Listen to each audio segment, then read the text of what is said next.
ఈ ఉదయకాల సమయంలో దేవుని పాద సన్నిధికి రావటానికి దేవుడు మనకు అనుగ్రహించిన అవకాశాన్ని బట్టి నేను దేవునికి కృతజ్ఞతాస్తుతులు చెల్లిస్తూ ఉన్నాను.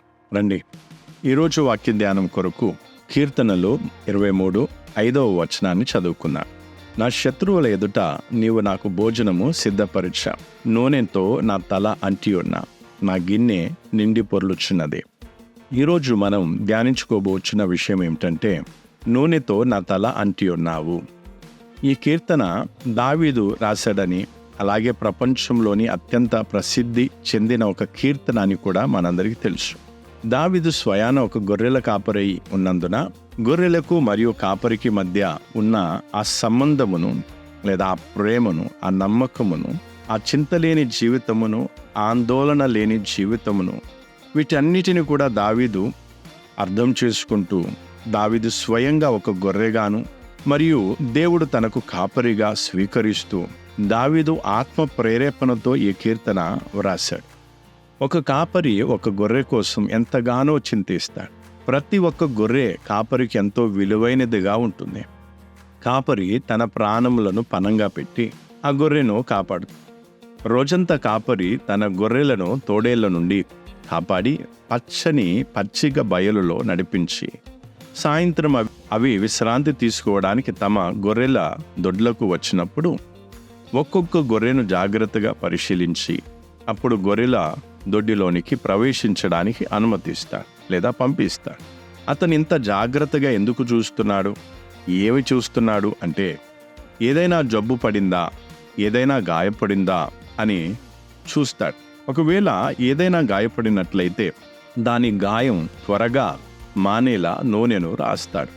అంతేకాకుండా ఆ గొర్రె యొక్క తల మీద కానీ, ఆ గొర్రె కొమ్ముల మీద కానీ ఈగలు రాలి ఆ గొర్రెని ఇబ్బంది పెట్టకుండా ఉండుటకు మరియు ఆ గొర్రె రాత్రిపూట హాయిగా విశ్రాంతి తీసుకొనిలాగున కాపరి ఈ నూనె రాస్తాడు.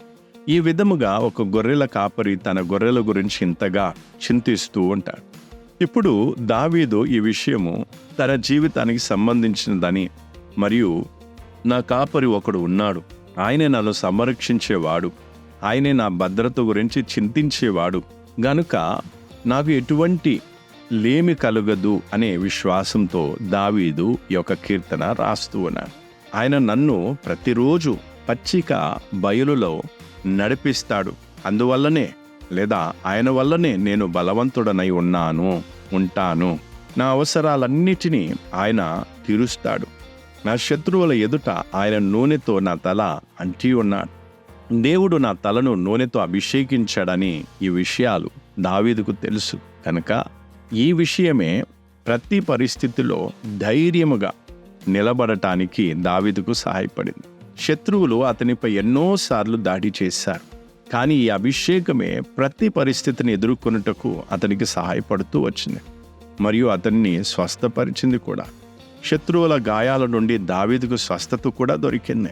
ఒక మానవునిగా వచ్చిన ఈ తుఫానుల మధ్యలో అతను ఎన్నోసార్లు నిరాశపడి పడి ఉండొచ్చు, కానీ దేవునిపై అతనికున్న విశ్వాసం మరియు ఆ అభిషేకం అతన్ని బలపరిచింది.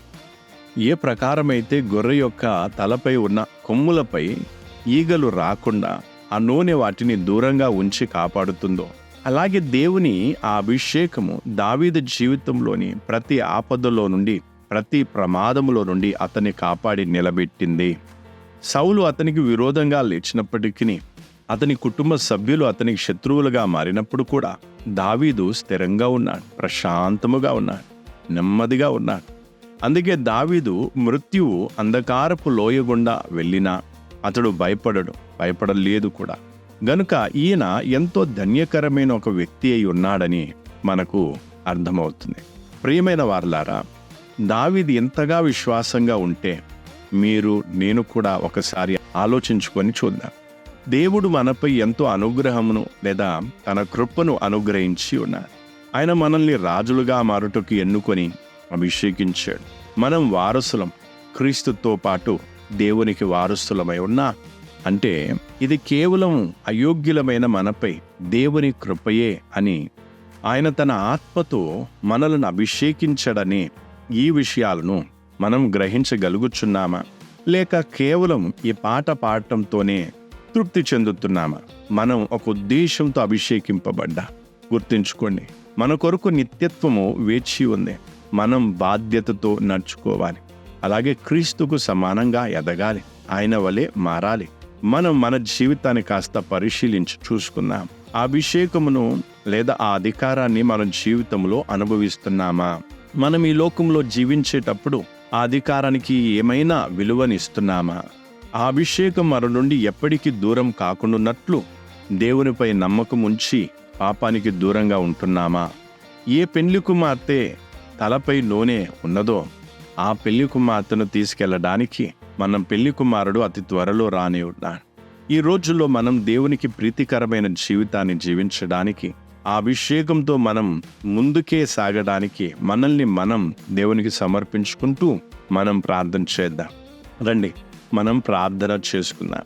కృపా కనికరం గల మా తండ్రి, ఈ మంచి సమయం కొరకై నీకు వందనాలు ప్రభువా. నీ మధురమైన శక్తివంతమైన ఈ కీర్తన ద్వారా నీవు మాతో మాట్లాడావు.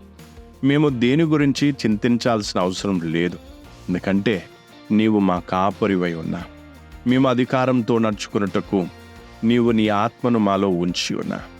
ఈ విషయమును మేము అర్థం చేసుకొని అధికారంతో ఈరోజు మేము నడవడానికి మాకు సహాయం చేయము. మేము నేను సంతోషపెట్టే జీవితాన్ని జీవించడానికి మాకు సహాయం చేయము. నీ ఆశీర్వాదములు మాలో ప్రతి ఒక్కరిపై నిలిచి ఉండునుగాక. యేసుక్రీస్తు మధుర నామములు అడుగు వేడుకొంచున్నాము తండ్రి, ఆమేన్. ఈ రోజంతా ధైర్యంగా మరియు అధికారంతో నడవడానికి ప్రభు మనకు సహాయం చేయునుగాక.